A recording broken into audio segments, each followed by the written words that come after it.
नमस्कार साथियों। Anatomy and physiology की प्रीवियस ईयर एग्जाम में पूछे गए क्वेश्चन की ये 8वीं वीडियो है। इससे पहले की वीडियो आप प्लेलिस्ट पर जाकर देख सकते हैं या फिर लिंक इसका डिस्क्रिप्शन बॉक्स में मिल जाएगा। साथियों, वीडियो बहुत ही महत्वपूर्ण होने वाली है क्योंकि इसमें जो भी क्वेश्चन बताए गए हैं वह कहीं ना कहीं एग्जाम में पूछे गए हैं, इसलिए वीडियो को अंत तक जरूर देखना।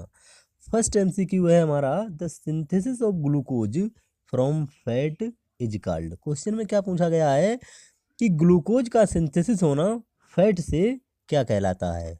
Option A glycolysis, option B gluconeogenesis, option C Krebs cycle, option D saponification. देखिए, ग्लूकोज का सिंथेसिस होना फैट से क्या कहलाता है, ग्लूकोनियोजेनेसिस। तो ऑप्शन बी जो है वह राइट आंसर है। ग्लूकोनियोजेनेसिस क्या होता है, जब कोई व्यक्ति लंबे समय तक भूखा रहता है, किसी कारणवश खाना नहीं खा पाता है, तो हमारी बॉडी क्या करती है, उसे तो बॉडी को क्या चाहिए, ग्लूकोज और ऑक्सीजन जिंदा रहने के लिए। तो ग्लूकोज की जब बॉडी में कमी होती है तो फिर फैट और प्रोटीन जो नॉन कार्बोहाइड्रेट पदार्थ होते हैं इनसे ग्लूकोज को बनाती है, तो वह कहलाती है ग्लूकोनियोजेनेसिस। इसलिए ऑप्शन बी जो है वह राइट आंसर है। ग्लाइकोलाइसिस में क्या होता है, जो ग्लूकोज होता है उसका ब्रेकडाउन होता है, तो क्या कहलाता है, ग्लाइकोलाइसिस। सिट्रिक एसिड साइकिल में क्या होता है, ये भी ग्लाइकोलाइसिस का ही पार्ट होती है। यह जो इंटरनल सेल रेस्पिरेशन होती है माइटोकॉन्ड्रिया में, इसमें की रोल प्ले करती है। स्पोनिफिकेशन में क्या होता है, जो रिएक्टिंग फैट से सॉप का बनना स्पोनिफिकेशन कहलाता है, लेकिन इसका ग्लूकोज के फॉर्मेशन में कोई रोल नहीं होता है। क्वेश्चन में जो पूछा गया है ऑप्शन बी जो है वह राइट आंसर है। नेक्स्ट क्वेश्चन देखते हैं। नेक्स्ट क्वेश्चन है, islets of Langerhans are rich in which part of pancreas. Question में क्या पूछा गया है कि जो पेनक्रियाज होती है उसका कौन सा पार्ट होता है जो इजलेट ऑफ लैंगरेंस में रिच होता है, यानी जिसमें इजलेट ऑफ लैंगरेंस अधिक मात्रा में होती है। Option A tail, option B body, option C neck, option D head. देखिए, जो इजलेट ऑफ लैंगरहंस होती हैं ये क्या होती हैं, क्लस्टर ऑफ इंडोक्राइन सेल्स। जो इंडोक्राइन सेल्स होती हैं वह क्या करती हैं, इंडोक्राइन हार्मोन सीक्रेट करती हैं, जैसे इंसुलिन, ग्लूकागोन और सोमेटोस्टेटिन। तो यह किस में रिच होती हैं, टेल में। तो ऑप्शन ए जो है वह राइट आंसर है। जो टेल होती है पेनक्रियाज की वह क्या करती है, उसमें इजलेट ऑफ लैंगरहंस अधिक मात्रा में होती हैं और यह इंडोक्राइन हार्मोन सीक्रेट करती हैं, इंसुलिन, ग्लूकागोन और सोमेटोस्टेटिन। बॉडी जो होती है और नेक जो होती है इसमें बहुत ही कम मात्रा में इजलेट ऑफ लैंगरेंस पाई जाती हैं। हेड जो होता है, हेड ऑफ द पेनक्रियाज, यह मेनली प्राइमरली इन्वॉल्व किस में होता है, एक्सोक्राइन फंक्शन में। जो एक्सोक्राइन फंक्शन में क्या होता है, जो डाइजेस्टिव एंजाइम होते हैं उनको सीक्रेट करता है। लेकिन इजलेट ऑफ लैंगरेंस रिच में किस में होती है, टेल में। तो ऑप्शन ए जो है वह राइट आंसर। नेक्स्ट क्वेश्चन देखते हैं। नेक्स्ट क्वेश्चन है, ओलिगोस्पर्मिया मीन्स। जो ओलिगोस्पर्मिया मीन्स क्या होता है। Option A no semen, option B no sperm in semen, option C dead sperm, option D sperm count is less than 20 million. देखिए, जो oligospermia means होता है क्या होता है, sperm count is less than 20 million per millilitre of semen is called oligospermia. तो option D जो है वह राइट आंसर है। प्रति मिलीलीटर में अगर 20 मिलियन से कम अगर स्पर्म होते हैं तो क्या कहलाती है ये कंडीशन, ओलिगोस्पर्मिया। इसमें क्या होता है, जो मेल फर्टिलिटी होती है वह रिड्यूस हो जाती है। इसके कारण बहुत सारे होते हैं, इन्फेक्शन हो सकता है, हार्मोनल इम्बैलेंस हो सकता है, लाइफ स्टाइल हो सकती है, जेनेटिक हो सकते हैं, ये सभी ओलिगोस्पर्मिया के कारण होते हैं। इसमें क्या होता है, 20 मिलियन से कम स्पर्म होते हैं अगर प्रति एमएल में, तो यह कंडीशन हो जाती है। डेड स्पर्म में क्या होता है, इसको क्या कहते हैं, जिसमें डेड और नॉन मोटाइल स्पर्म होते हैं उसको नेक्रोस्पर्मिया कहते हैं। नो स्पर्म इन सीमेन, अगर सीमेन में स्पर्म नहीं होते हैं इसको क्या कहते हैं, एजोस्पर्मिया। और नो सीमेन, जब सीमेन नहीं होता है तो इसको कहते हैं अस्पर्मिया। क्वेश्चन में जो पूछा गया है option D right answer. Next question देखते हैं। नेक्स्ट क्वेश्चन है, the cells of gastric gland that secrete hydrochloric acid found in gastric juice are called. Question में क्या पूछा गया है कि वह गैस्ट्रिक ग्लैंड की वह सेल्स जो हाइड्रोक्लोरिक एसिड सीक्रेट करती हैं और गैस्ट्रिक जूस में पाई जाती हैं क्या कहलाती हैं? Option A neck cells, option B mucus cells, option C chief cells, option D parietal cells. देखिए गैस्ट्रिक ग्लैंड की वह सेल्स जो हाइड्रोक्लोरिक एसिड जो सीक्रेट करती हैं कौन सी होती हैं? Parietal cells. तो ऑप्शन डी जो है वह राइट आंसर है। पैराइटल सेल्स क्या करती हैं? HCl का सीक्रेशन करती हैं। HCl जो होता है बहुत ही इम्पोर्टेंट रोल प्ले करता है स्टमक में। क्या करता है ये? जो एसिडिक इन्वायरमेंट होता है स्टमक का उसको मेंटेन करता है, और जो भी फूड में बैक्टीरिया वगैरह होते हैं खाना खाने के बाद जब फूड स्टमक में पहुंचता है तो HCl क्या करता है? उन बैक्टीरिया को नष्ट करता है। इसका बहुत ही इम्पोर्टेंट काम होता है। जो चीफ सेल्स होती हैं यह क्या करती हैं? पेप्सिनोजन जो हार्मोन वो सीक्रेट करती हैं पेप्सिनोजन, उसको ये पेप्सिन में, जो पेप्सिनोजन क्या होता है? इनएक्टिव एंजाइम होता है, और HCl क्या करता है? उसको एक्टिव करता है पेप्सिन में। जो HCl होता है यह पेप्सिन में कन्वर्ट करता है। पेप्सिन क्या होती है? एक्टिव फॉर्म होती है, और यह प्रोटीन के डाइजेशन में हेल्प करती है। म्यूकस सेल्स जो होती हैं यह क्या करती हैं? म्यूकस का सीक्रेशन करती हैं जो स्टमक की लाइनिंग को प्रोटेक्ट करता है। म्यूकस नेक सेल्स जो होती हैं यह क्या करती हैं? ये भी म्यूकस का सीक्रेशन करती हैं जो स्टमक की लाइनिंग को प्रोटेक्ट करती है डाइजेस्टिव एंजाइम से। क्वेश्चन में जो पूछा गया है option D right answer. Next question देखते हैं।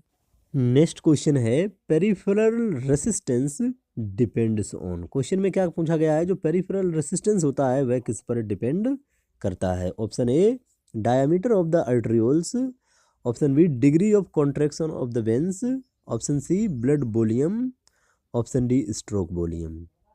देखिए जो पेरिफेरल रेसिस्टेंस जो होता है यह किस पर डिपेंड करता है? Diameter of the arterioles. तो ऑप्शन ए जो है वह राइट आंसर है। जो diameter of the arterioles, arterioles क्या होती हैं? जो स्मॉलेस्ट आर्टरी यानी छोटी धमनियाँ जो होती हैं इनको आर्टरियोल्स कहते हैं। इनके डायमीटर पर डिपेंड करता है। अगर यह कॉन्स्ट्रिक्ट होती हैं तो ब्लड प्रेशर बढ़ जाता है और पेरिफेरल रेसिस्टेंस भी बढ़ जाता है। अगर यह डायलेट होती हैं, फैलती हैं, तो पेरिफेरल रेसिस्टेंस जो होता है वह कम हो जाता है और ब्लड प्रेशर भी ड्रॉप हो जाता है, डाउन हो जाता है। तो यह किस पर डिपेंड करता है? Diameter of the arterioles. Option A जो है वह राइट आंसर है। Degree of contraction of the veins, इसमें क्या होता है? जो वेन्स होती हैं इनकी अगर ये अगर कॉन्ट्रैक्ट होती हैं तो यह क्या करती हैं? जो वीनस रिटर्न होता है उसको अफेक्ट करती हैं। यह डायरेक्टली पेरिफेरल रेसिस्टेंस को प्रभावित नहीं करती हैं।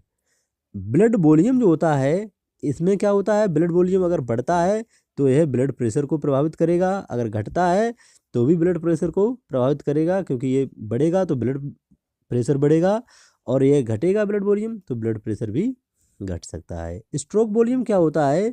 एक बार में जो हार्ट वेंट्रिकुलर कॉन्ट्रैक्शन जब होता है, एक बार में जितना ब्लड पंप होता है, एक वेंट्रिकुलर कॉन्ट्रैक्शन में जितना ब्लड पंप होता है उसको कहते हैं स्ट्रोक वॉल्यूम। यह किसको?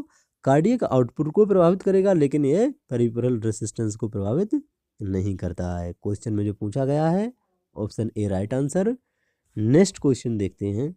नेक्स्ट क्वेश्चन है the heart is enclosed in a protective membrane called as. Question में क्या पूछा गया है कि जो हार्ट होता है जिस प्रोटेक्टिव मेम्ब्रेन से इनक्लोज होता है वह मेम्ब्रेन क्या कहलाती है? Option A endocardium, option B mesocardium, option C pericardium, option D cardium.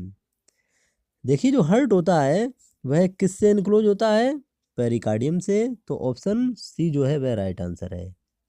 Pericardium क्या होती है? यह एक डबल लेयर मेम्ब्रेन होती है जो हार्ट को प्रोटेक्ट करती है, ल्यूब्रिकेट करती है, और यह प्रिवेंट करती है एक्सेसिव एक्सपेंशन से जब ब्लड वॉल्यूम चेंज होता है। एंडोकार्डियम जो होती है यह इनर लेयर होती है हार्ट की।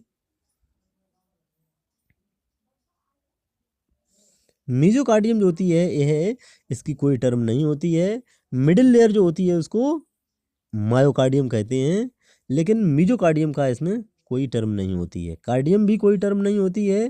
कार्डियक जरूर कहते हैं हार्ट को। क्वेश्चन में जो पूछा गया है option C right answer. Next question देखते हैं।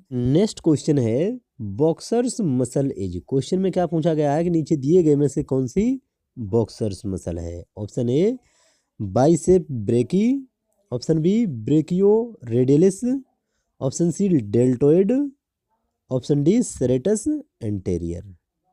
देखिए जो नीचे दिए गए में से कौन सी बॉक्सर मसल है, क्वेश्चन में पूछा गया है, तो कौन सी बॉक्सर मसल है, सेरेटस एंटेरियर। ऑप्शन डी जो है वह राइट आंसर है। सेरेटस एंटेरियर जो है यह बॉक्सर मसल होती है, यह बहुत ही इंपॉर्टेंट रोल प्ले करती है पंचिंग और पुशिंग मूवमेंट के लिए। यह कहाँ से ओरिजिनेट होती है, अपर रिब्स से, और इंसर्ट होती है स्केपुला में।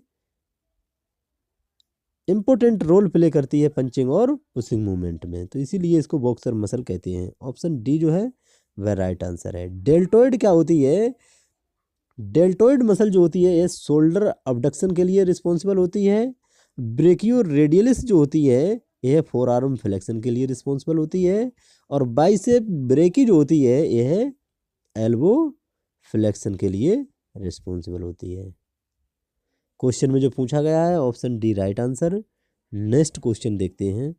नेक्स्ट क्वेश्चन है which is situated at the junction of superior Veena कावा एंड राइट एट्रियम। क्वेश्चन में क्या पूछा गया है, नीचे दिए गए में से कौन सा है जो सुपेरियर वीना कावा के जंक्शन पर राइट एट्रियम में पाया जाता है। Option A SA node, option B AV node, option C bundle of His, option D Purkinje fibre.